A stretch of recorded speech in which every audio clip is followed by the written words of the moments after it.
ಪ್ರತಿಯೊಂದು ಹೆಣ್ಮಕ್ಳಿಗೂ ತಾಯಿ ಆಗೋದಂದರೆ ತುಂಬಾ ಪ್ರೇಷಿಯಸ್ ಮೂಮೆಂಟ್ ಅಂತಲೇ ಹೇಳ್ಬೋದು. ಹಾಗೆ ಅವ್ರದ್ದೇ ಆದಂಥ ಒಂದು ಎಕ್ಸ್ಪೀರಿಯೆನ್ಸಸ್ ಆಗಿರುತ್ತೆ. ಹಾಗೆ ನನ್ನ ಒಂದು ಎಕ್ಸ್ಪೀರಿಯೆನ್ಸ್ ವೀಡಿಯೋನ ನಾನು ಇವತ್ತು ನಿಮ್ಮ ಜೊತೆ ಶೇರ್ ಮಾಡ್ಕೋತಾ ಇದ್ದೀನಿ.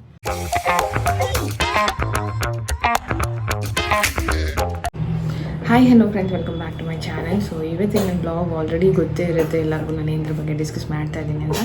ಎಸ್, ಅಫ್ಕೋರ್ಸ್ ನಾನಿವತ್ತು ನನ್ನ ಒಂದು ಪರ್ಸ್ನಲ್ ಡೆಲಿವರಿ ಎಕ್ಸ್ಪೀರಿಯೆನ್ಸ್ ಬಗ್ಗೆ ನಾನು ನಿಮ್ಮ ಹತ್ರ ಶೇರ್ ಮಾಡ್ಕೋತಾ ಇದ್ದೀನಿ.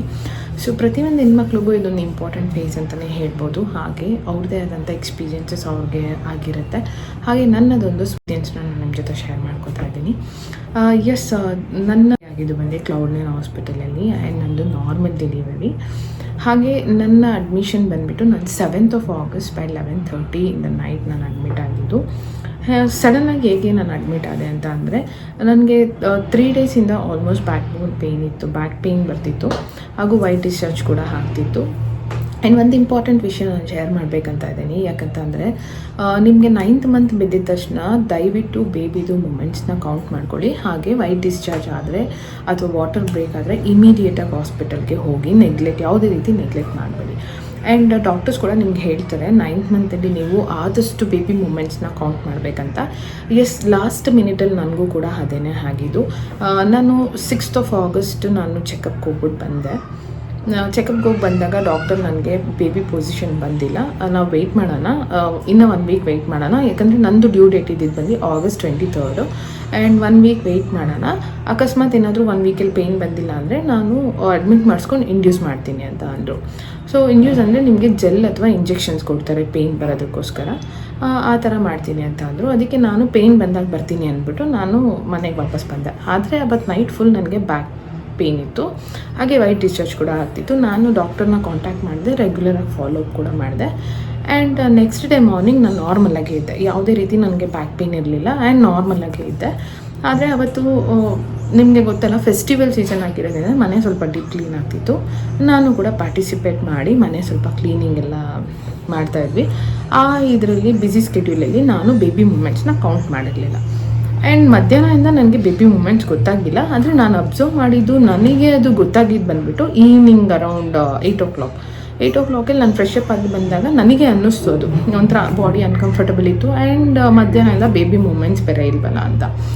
ಸೊ ಅವಾಗ ನಾನು ಇಮಿಡಿಯೇಟಾಗಿ ಹಾಸ್ಪಿಟಲ್ಗೆ ಹೋಗೋಣ ಅಂತ ಅಂದ್ಕೊಂಡು ಹಾಸ್ಪಿಟಲ್ಗೆ ಹೋದೆ. ಆದರೆ ಡಾಕ್ಟರ್ ಬಂದುಬಿಟ್ಟು ನಿನಗೇನೋ ಪೇಯ್ನ್ ಬಂದಿಲ್ಲ, ಆದರೆ ಬೇಬಿ ಮೂಮೆಂಟ್ ಇಲ್ಲ ಅಂತ ಹೇಳ್ತಿದೆಯಲ್ಲ, ಅದಕ್ಕೋಸ್ಕರ ನಾನು ಅಡ್ಮಿಟ್ ಮಾಡಿಸ್ಕೋತೀನಿ ಅಂತ ಹೇಳೋದು.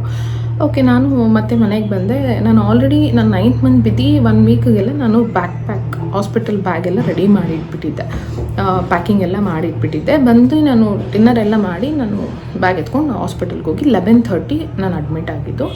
ಆಲ್ಮೋಸ್ಟ್ 11:30, 11:45ಗೆ ಅವರು ನನಗೆ ಜೆಲ್ ಅಪ್ಲೈ ಮಾಡಿದ್ರು ಪೇಯ್ನ್ ಜಾಸ್ತಿ ಆಗೋಕ್ಕೆ. ಯಾಕಂತಂದರೆ ನಿಮಗೆ ನಾರ್ಮಲ್ ಡೆಲಿವರಿ ಮಾಡಬೇಕಾದ್ರೆ ಯಾವುದೇ ರೀತಿ ಪೇಯ್ನ್ ಜಾಸ್ತಿ ಬರಬೇಕು, ಕ್ರ್ಯಾಂಪ್ಸ್ ಕೂಡ ಬರಬೇಕು. ಅದ್ರ ಜೊತೆಗೆ ನಿಮಗೆ ಪೇಯ್ನ್ ಕಮ್ಮಿ ಇದ್ದರೆ ನಿಮಗೆ ಅವ್ರು ಯಾವುದೇ ರೀತಿ ನಾರ್ಮಲ್ ಡೆಲಿವರಿ ಮಾಡೋದಿಲ್ಲ. ಆ್ಯಂಡ್ ಕೆಲವೊಬ್ಬರಿಗೆ ಒಂದೊಂದು ಥರ ಇರುತ್ತೆ, ಅವ್ರ ಬಾಡಿ ಮೇಲೆ ಡಿಪೆಂಡ್ ಆಗುತ್ತೆ. ನಂದು ಫಸ್ಟ್ ಕೂಡ ನಾರ್ಮಲ್ ಆಗಿರೋದ್ರಿಂದ ನನಗೆ ಸೆಕೆಂಡ್ ಪ್ರೆಗ್ನೆನ್ಸಿಲಿ ಅಷ್ಟೊಂದು ಡಿಫಿಕಲ್ಟ್ ಅಂತ ಅನಿಸ್ಲಿಲ್ಲ. ಬಟ್ ಲಾಸ್ಟ್ ಮಿನಿಟಲ್ಲಿ ನನಗೂ ಸ್ವಲ್ಪ ಕಾಂಪ್ಲಿಕೇಶನ್ಸ್ ಆಯಿತು, ಆದರೆ ನನಗೆ ಅಷ್ಟೊಂದು ಡಿಫಿಕಲ್ಟ್ ಅನ್ನಿಸ್ಲಿಲ್ಲ. ಯಾಕಂತಂದರೆ ನಾನು ಪೇಯ್ನ್ ಬಂದಾಗ ಅಂದರೆ ಇಂಜೆಕ್ಷನ್ ಅಥವಾ ಇಂಡ್ಯೂಸ್ ಅಥವಾ ಜೆಲ್ ಅಪ್ಲೈ ಮಾಡಿದಾಗ ಕೆಲವೊಬ್ರಿಗೆ 8 hours ಲೇಬರ್ ಪೇಯ್ನ್ ಇರುತ್ತೆ, ಕೆಲವೊಬ್ರಿಗೆ 10 hours ಆ್ಯಂಡ್ ಮ್ಯಾಕ್ಸಿಮಮ್ 12 hours ಕೂಡ ಇರುತ್ತೆ ಆ ಥರ. ಬಟ್ ನನಗೆ ಇದ್ದಿದ್ದು ಬಂದುಬಿಟ್ಟು ಆಲ್ಮೋಸ್ಟ್ ಒಂದು 4 hours ಅಂತಲೇ ಹೇಳ್ಬೋದು. 11:30 ಜೆಲ್ ಅಪ್ಲೈ ಮಾಡಿದ್ರು ಆ್ಯಂಡ್ 3 o'clock ನಮ್ಮ ಪಾಪು ಹುಟ್ಟಿದ್ದು. ನನಗೆ ಪೇಯ್ನ್ ಬರ್ತಾ ಇದೆ, ಬಟ್ ನಾನು ಜಾಸ್ತಿ ಪೇಯ್ನ್ ಬರಬೇಕಂತ ಹೇಳಿ ಡಾಕ್ಟರು ವೆಯ್ಟ್ ಮಾಡಿ ಅಂತ ಹೇಳಿ ಪೇಯ್ನ್ ಜಾಸ್ತಿ ಬರೋವರೆಗೂ ವೆಯ್ಟ್ ಮಾಡಿದ್ರು.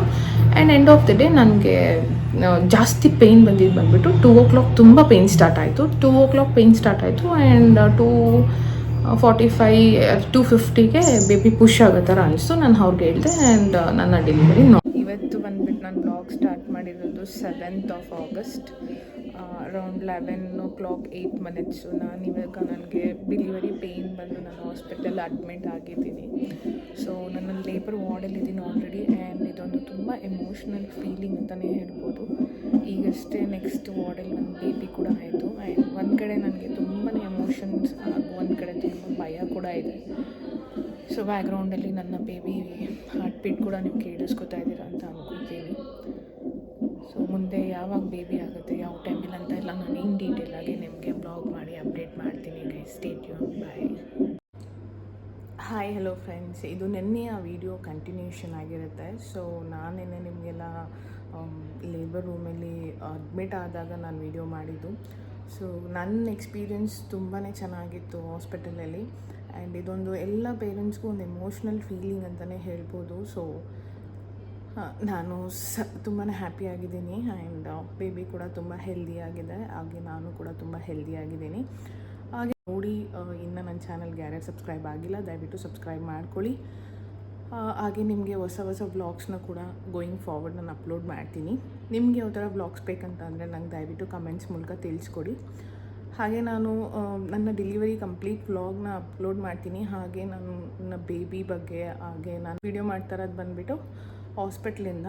ಸೊ ನಿನ್ನೆ ಅಡ್ಮಿಟ್ ಆದಮೇಲೆ ನನ್ನ ಲೇಬರ್ ವಾರ್ಡಿಂದ ನಾನು ವಿಡಿಯೋ ಮಾಡಿದ್ದೆ. ಹಾಗೆ ಇವಾಗ ನಾನು ಬೆಳಿಗ್ಗೆ ವಾರ್ಡಿಗೆ ಶಿಫ್ಟ್ ಮಾಡಿದ್ದಾರೆ.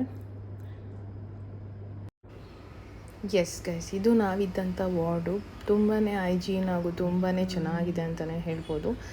ನನಗೆ ಎಸ್ಪೆಷಲಿ ಕ್ಲೌಡ್9 ಹಾಸ್ಪಿಟಲ್ ಏನಕ್ಕೆ ತುಂಬ ಇಷ್ಟ ಅಂತ ಅಂದರೆ ಹೈಜೀನ್ ಪ್ರಕಾರ ಹಾಸ್ಪಿಟಲ್ ಬಂದು ತುಂಬಾ ಹೈಜೀನಿಕ್ ಆಗಿರುತ್ತೆ.